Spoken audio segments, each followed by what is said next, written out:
ladies and gentlemen, follow me. I'm going to set you up. This one's going to be a bit long, you guys. And the reason it is I really need to show you a whole bunch of stuff um, and really go into some detail with you about a variety of things. Now, it's one thing to build a bow like this, but this is where we start getting into you guys learning how to break in a bow, okay? So, the only reason I'm saying this is because even for those of you who've made wood bows, bamboo is going to have some considerations that you're not going to be used to unless you're used to working with something super light wood like balsa wood or bamboo. This is going to be right out of the blue for you. And the reason is really simple. In the end, we only get so many shots of this. And you basically have to break in a bow just right, or you'll end up pushing it too far and ruining it. Now, I have documented that my goal with these bows, you guys, was to have them at a very particular draw length. And as earlier today, I measured both, and both are shooting exactly what I wanted them to shoot. Now, this one, I actually I filmed it, and the footage just didn't come out very good, but I filmed an exercise where I do this, and I draw very, very slowly, guys, very, very slowly, to its draw length with a measuring tape to check the length, and then to make sure that I'm drawing to the correct length and not too far.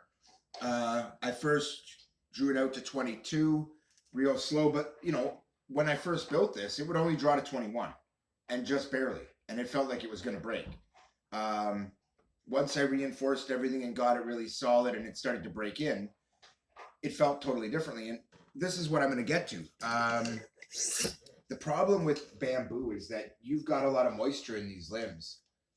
And it'll go to firing really nice, light shots, really high powered, to firing them really weakly, depending on where the water is in the limb system. And so, this bow is really strong, very accurate, gets really great penetration. It is a lovely bow, but what I need to be doing is slowly breaking it in. And so over the course of the last 4 days or so, I've been slowly breaking this bow in, and it went from a 21-inch draw to a 22-inch draw. You saw the two underhanded shots there, right? You heard the clink? I did say in past that I like to do that and that I do shoot underhanded and stuff. A lot of people don't believe me that I'm not aiming because I can Robin Hood my arrow that way. But I generally don't care to do that kind of stuff. So what I'm going to say is you do have to be careful. Now, you don't want to be doing anything crazy like that. In fact, I wouldn't be doing that with arrows at this bow's maximum draw length. That was an overdraw. And what I've got here is a situation where I could easily draw very light shots like that are pillow plinkable because it has a fairly soft come on. One of the great things about paracord is that it does. The problem is if the limb tips have a lot of moisture, they get soft automatically. If the midsection has a lot of moisture, it gets soft automatically. So when you first feel the bow, and you've just treated it, and if like me you started with bamboo,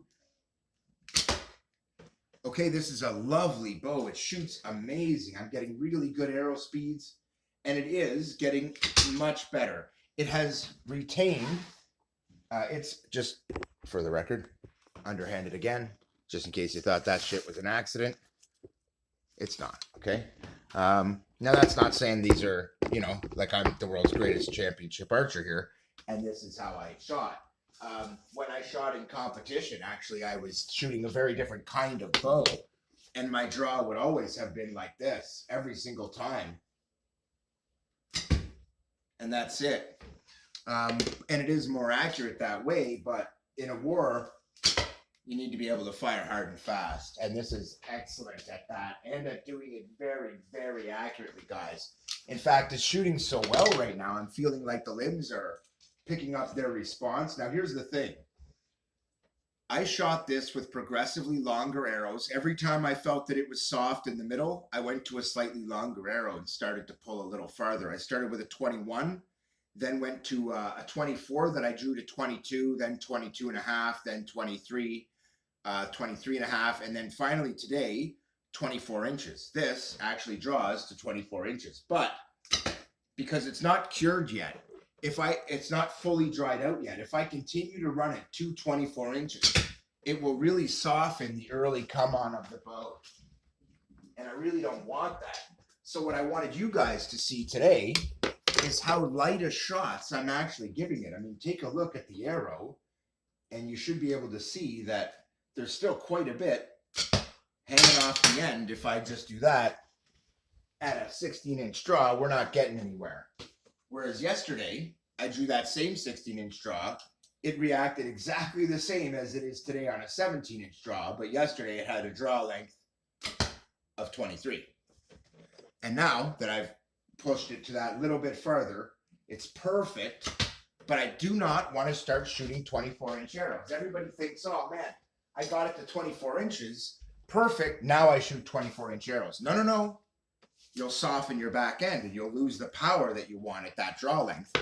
And the more you soften and stretch the back end, the more you soften your early come on as you lengthen your draw length. What I want is it just barely able to draw 24-inch arrows, and the other one just barely able to draw its high-end arrows.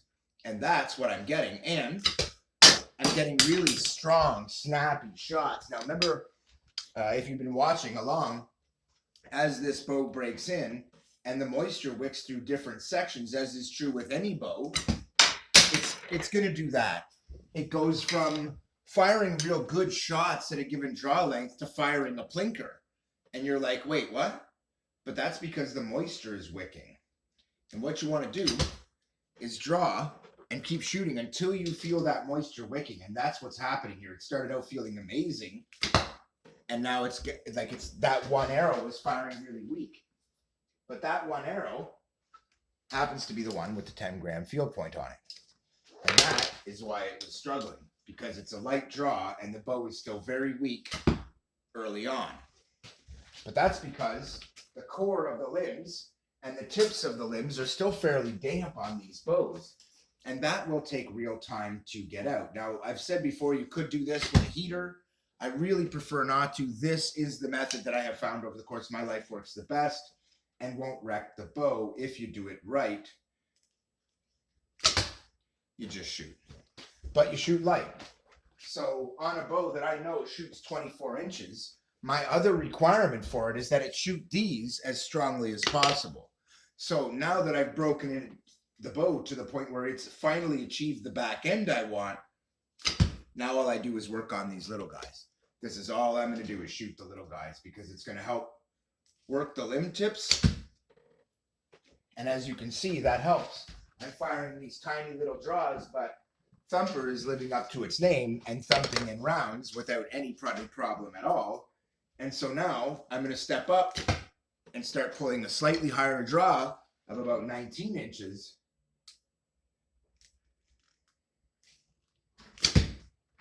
And let them thump in. But what I don't want to do is start drawing 24-inch arrows and pushing the bow hard. If I am going to put 24 arrows on it, it'll be when I'm pretty sure it's dried out completely. And then I'll just, did you hear the little tuck? That's a good sign. It's picking up arrow speed right there. It picked up and gave it a little harder kick in the arse this time than it did last time. And I just hit my arrow. That was epic. And it gave me the same little twalk again, which is also really good to see. Because these are stuffed with cotton so that they're quieter. And for them to have that sound at all indicates pretty much a 45+ pound draw weight shot, or else it wouldn't have made that sound on these arrows from my experience. So that's good. And considering we're at a really light draw still, that's a harder draw. But you hear the impact force? See the speed? That's fired at the top of the target. One hit right at the bottom where it's the hardest to penetrate. It just barely went in, but it went in good. And it hit with real impact force, man. That's why you want that heavier tip. The lighter tip, you hear the impact. That was its impact on a pillow. Pretty minor, right? Now I'm going to show you the same impact on the target, and you'll see what I mean. It's not that much of a difference. Just thuds in. It's not that much of a thump. It just kind of hits the target and punches in. It does get penetration. It does shoot well. And this is why I'm doing it, because I want my bow to be good enough and used to flying light arrows. When I, assuming I'm able to get permission to go back to the Navajo village, which I know I will, I want to be able to bring it and have it finished by then. And it's actually shooting so good. I feel like I could pretty much just go there today and they'd appreciate it, but I want it to be finished, which means I want it to be better. Man, that's really nice. It's actually just shooting really, really good. And what I'm seeing is consistency. But again, I know the bow's not finished. So my goal is to warm up the bow without stretching out the back end. At this point, the only thing I could do to ruin my early come on would be to stretch out the back end. Now, there will be things that will happen. Like, for example, as the moisture moves through the bow, different parts will feel weaker and stronger. Tomorrow, my early come on may feel like shit because of where the moisture is. When the moisture's here, your early come on's bad. When your moisture here is, your back end is bad. The core of the riser ends is where your back wall is, guys. So if you're ever feeling your back end is really weak, what you can do is strengthen the core of the bow from here to here and kind of extend your riser a little bit by strengthening that core of the bow, and it'll stiffen your back end quite nicely. And with this type of material, you could just kind of keep treating the back end. And if you treat the right locations on the bow, that's exactly what will happen. It'll just get stronger for you. It's really nice. In this case, what I'm seeing is good consistency is the mark of a bow that is done and dried out. And right now, I'm actually getting really nice consistency, you might think, but I'm really not. I've pulled that exact same draw right about 3 times, pretty much in a row, and gotten a slightly different response from the bow each time. And that makes 4. And I got a slightly different response every time, complete with a different sound that the bow made when it shot the arrow. The arrow itself made a different sound hitting the target. And it's like, all right, fair enough. But a lot of that sound is directed by how much force is entering the arrow and how much of that is being transferred into the target. And that has a huge amount to do with the amount of moisture and where it's located in the bow. When that moisture is only out at the tips and the riser is nice and dry, you'll find that it's very snappy, makes really good impact force and really good arrow speed. But when the water is down here, it's crap. And right now it's actually feeling really good. It's feeling like it's drying out nice and smooth, nice and steady. The arrows are feeling really steady and consistent. My draw length, like it's one thing to pay attention for is the exact point is at which it starts to really take up serious tension. And as you can see, I'm firing 17, 18-inch draws that are absolutely smoking into the target with real speed, guys.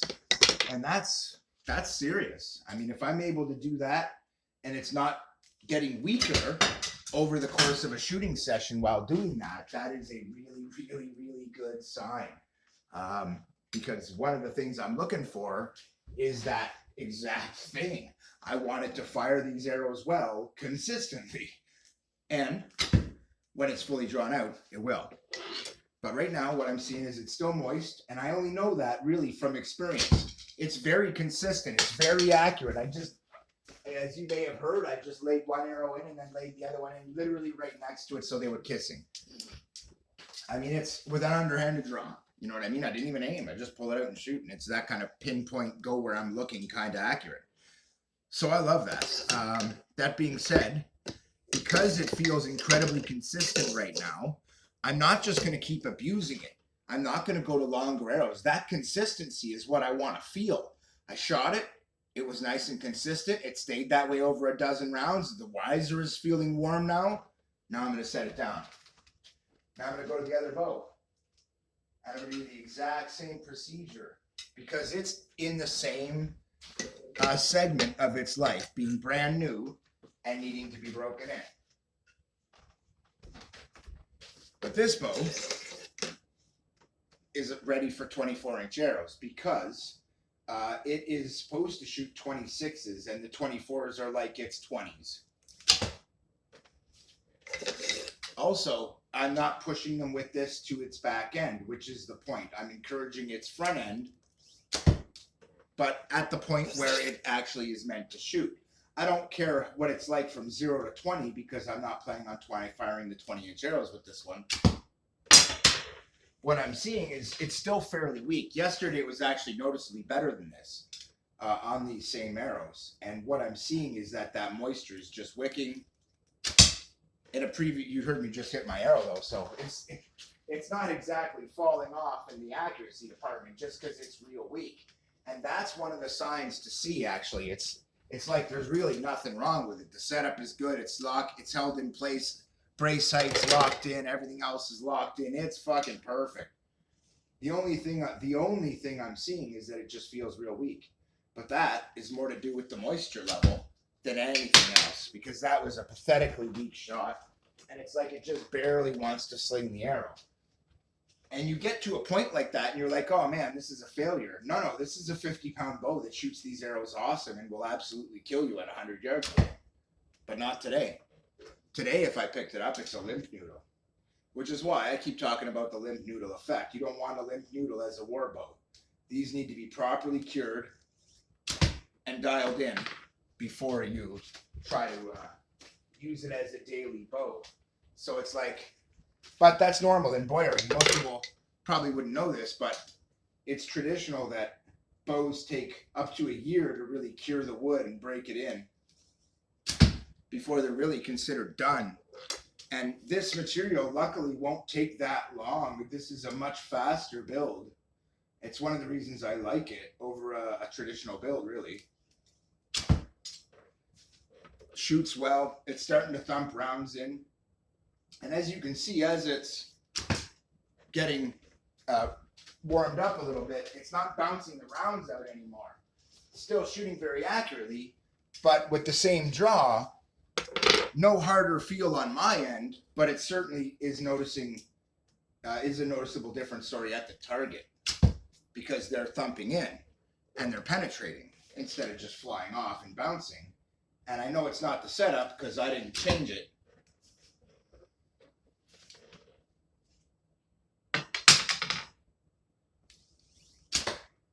And it shoots all right. What I'm looking for is to shoot it until it changes. And what I expect to see is these arrows get a little snappier. And we'll see the arrow speeds pick up as the water wicks out of certain sections. And that's really what I want to see. There's enough dryness in this bow that we're just trying to keep water from pooling anywhere. See that? It went from shooting them into the target to bouncing that one out. But it's because I shot it and then stopped for a second and started talking to you, and it suddenly just got weaker. But that's okay. I'm looking to feel it get stronger, but that only happens when it's good and goddamn ready, and there's really nothing you can do to change that. So what you got to do is just kind of keep an eye on it and wait for it to be ready, and it'll tell you when it's ready, kind of a thing, through consistency. And what I'm not seeing here is what I just saw with the other bow. The other bow is showing me right consistent accuracy, but I've also seen it from this bow before. It's like, that's how I know it's very close to being finished. This one still acts very wet. It's still constantly different every time I pick it up. It hasn't really settled in yet, but I have faith. I've seen it be a really good 50-pound bow, and then I've seen it fall off like it was a limp noodle ever since. But it's because there's, and again, I mean, that with that super light shot, I just hit an arrow. So, I mean, they're still really accurate. It's still a good bow. It's just a matter of patience. Patience. So, I'm going to fire a few more rounds. I'm going to point you at the target. And what we're trying to see here is the arrow speeds, you guys. So I want you to try and watch for the speed of the arrow, if you can, as it comes into the target. See how crappy that was? That was just shy of a full draw. Yesterday, that same draw would have punched this target in one side and out the other side. it was so hard that I was pulling 21-inch draws, and they were hard and fast draws doing 300 feet per second. Not like that, where I give it a hard, fast draw, and it goes limp, slap, and says, I can't take it, I'm too weak. All right, well, right now it is. But what I've seen is it's gotten weaker, not stronger. But if you paid attention to other videos and were thinking about what I was just saying, you might realize what I've been saying all along is as soon as you see any change, stop shooting it. You've warmed up the riser a little bit. You've induced a change. Now, in this case, I haven't met one of those requirements. I have seen a difference in the way it's shooting. I've seen it getting a little softer during this session. And I also saw it getting a little stronger first, which tells me that the water is moving. But it also tells me that there's so little water that it's moving through fairly quickly. Unlike last time when it made a change, it didn't make an opposite change quickly at all. It took real time. Now those changes are starting to happen more gently, but more frequently. And this bow is starting to dry out, which is why I need to start laying in harder shots with it, but with its native arrows, with the arrows it's actually made for is what I mean. And with arrows made the native way, they are lighter than these. These are fairly heavy arrow builds as far as that goes. So it's working harder right now than it will be when it's finished. But at the same time, that's not such a bad thing. I got to break it in. I got to get some shocks through it. And I want to do it without running it to its back draw. And that's one of those things I can do, is run right to the back of it. And you just soften the front of it. I don't want to do that. It draws perfectly to the max draw length I want. And now what I want to do is make it fire these 24s like it loves them, even if it doesn't, which means I just want to shoot these. I do not want to touch the back end of the bow at all until it's dried out fully. And the reason is it's perfect right now. I don't want it to have a longer back end. If I push the back end out further, the front end will get weaker, and right now it's just barely good enough. So this one might seem like I should keep shooting it, but it doesn't feel that way to me. And the reason is I did feel a change. It got a little softer, it got a little stronger, and then it got a little softer again. So I have felt things moving through the bow through that. And that is what this video is really all about. The changes you're going to observe in the bow are drastic. I have videos of that same bow shooting, guys, and it's spectacular compared to what that shit just was.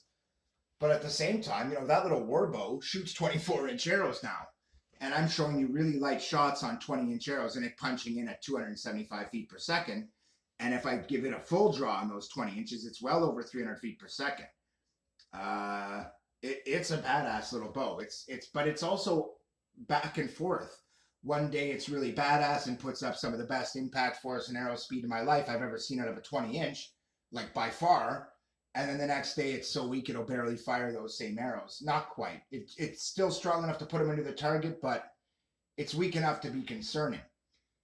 But this is where most people screw up, because as soon as it goes through that cycle of weakness, they're tempted to do any one of the number of things that I've discussed in this series that will increase the strength of your bow. The problem is, what if you don't really want that? You're just upset that it's not coming out the way you thought right away. Okay, well, you can fix that. And the answer is to not worry about it, to just keep faith, keep stretching it gently. No, only stretch just when it feels soft as an early come on. As soon as the come on feels really weak, then it's cool to stretch the back end if you want to stretch the back end. If you don't ever approach it until it's dry, until it really is shooting very stably. You can tell right away. You put lighter arrows on, you start pull short draws and just start shooting. And especially with heavier arrows, as soon as the strength drops off a little tiny bit and you're using those heavier tips, you notice instantaneously, because you're flying a heavy arrow it's just barely able to fly anyway. And so I like to do that and just kind of make them work for it rather than push them hard. It's the other way around. It's like gently encouraging them to come up and working the limbs and getting them more flexible and making them work so the water comes out without moving the back end at all. Because now that it's solid at the 24 inches in this one and the 26 inches in this one, I just want to hold them in at those levels. And as I do, they'll get stronger and stronger. So the trick is to just keep having some faith, work the process, let the water track through them like it's going to. And this is just how that works. I will track the process and I'll share with you all the details as it goes along. As far as major updates goes, in this case, there's really nothing major to show. What I wanted to show is I've got video recorded of both of these bows showing way faster arrow speeds for this one and way slower for this one on harder draws. This is why. The other day it was the other way around. This one was flying fast arrows on light draws, and this one doing the same. That's what it does, but it was doing it weaker. Today it's firing faster shots with better penetration on a lower draw and really light draw, like 16-inch. I actually showed a 16-inch draw and it was like blah, plunk. And today a 16-inch draw was push and actually made the sound of a frickin' crossbow bolt. So there's that. And that's all because of the moisture going through it, producing what I call the limp noodle effect. You take wood and soften it, and you've made it a limp noodle. And right now, these are limp noodles. And the only thing that's really providing them strength is the rods that back them. So even when they feel weak, you can keep shooting these. And unlike a regular wood bow, you won't completely ruin them, but you will still overstretch them. You will still change your back end. You may have to switch to longer arrows over time. If you keep pushing the back end, you will absolutely have to very quickly. And you may have to do so more than once as the bow really stretches out to its maximum draw length. Like, for example, this bow started with a just under maximum draw length of 19 and a half inches. It was literally 19 and a half was maximum, and I was shooting 20-inch arrows off it. And then I got it to 21. After it softened a little bit, I checked the back end, sure enough, 21. Then I pushed it to 22. Not softening it on purpose or anything crazy like that, just letting the process happen. And the next time it felt real soft at the come on, I started drawing it out farther and got it to 22. Next time 23, next time 24. Real malicious, not malicious, not pulling hard, real gentle, methodical, patient. That's what you want to see. Also, I mentioned when I painted this that I may have painted too much. So what I did was I pulled some off, and just to see if that was going to give me more arrow speed, and it actually reduced my impact force a little bit. But it was also when the bow was fairly wet, and as that has adjusted, it's gotten better and better. I knew that I needed to remove a little bit of this, but not all of it. Some of it was good, and out here where it's stiffened, that's a really good thing. So I didn't change that. I just removed a little bit equally on both ends so that less of it is extra stiff. But this still got treated an extra time. I just took off the paint that was on top of that. But because it was mixed with the treatment layer, it let me peel it right off, which was really bloody handy. I was just able to take a pry tool and put it on, and it'll let me skin this like nothing, which is cool because and without damaging it, which is great because it means I can weight the front side of the string and not the back side. I can play little games and experiment and try all kinds of different things. But for me to see if the bow's going to make a difference, if I peel that amount off, for example, on this side, right now I wouldn't notice it. I need to wait till the bowl's fully dried out before I break it in, guys. That's the trick. It's got to be broken in perfectly and properly before I start tweaking any more than I have. All I've done is shape the handle, adjust the strength till I knew I was in the ballpark. Now I don't do nothing. Now I just shoot it and wait, shoot it and wait. And it's really hard to do because every day I see something different. And you're always, as a boy, you're tempted to change it because you're like, oh, yeah, I could fix that. It's a little soft today. But you shouldn't because it's just today. It would be one thing if it was soft every day, but it's not. I felt this at times be the perfect bow that I'm dying to have. And I know that it's got it in it. This one, too, 50 pounds at 25. It draws to 26. It's lovely. 50 pounds at 21. It draws to 24. Bloody lovely. I love these two bows. So that's it for this one, guys. I just wanted to give you an update on the break-in process and how that's going. give you a couple quick tips for how to break it in. I'm going to continue to do that as this process continues, guys, because there are a bunch of different techniques you can use. I've touched on a few of them here, but I'm going to show each one in some detail. So this is the traditional method that I recommend, where I shoot the bow to produce the effect that I want. Some guys just take it in their hand and bow it a bunch of times, but it's not taking the shockwave through it. And early on, that is actually a good way to go. Early on, the first few stretchings, you shouldn't actually shoot the bow. You should just stretch it out, feel the weight of it, stretch it out a little bit, work it, warm it up a little bit, let it dry out fairly strongly. If you want it to be a really strong bow, don't play with it while it's wet. Wait till it's strong. But in my case, I knew with this bow I wanted to do something crazy. I wanted an under 40-inch bow that'll draw to 24 inches. It's not crazy, it's just really hard to do. And because of that, I knew I was going to have to stretch the shit out of it while it was wet. This one's the other way around. I got it to go to its 26 fairly easily, and ever since then, it's been fairly soft, and I'm waiting for it to fully draw out. If I have faith in it and let it fully dry out, it will be much stronger when it's done. And because it's right now just barely strong enough early on, it'll be more than good enough. That's how that really breaks down. Whereas if I start messing with it and then it settles because I wanted it stronger, so I raised the brace height, now not only have I short messed with my draw length relationship, I may actually get lower arrow speeds because the string's not traveling as far when I raise the brace height. And as the bow settles in, it'll have less limb weight in it from the water being gone, and then it'll have less impact force. And you'll have raised your brace height for nothing, when really what the best thing was for you to do was to keep it exactly like you had it and just let the damn thing dry out. Keith out.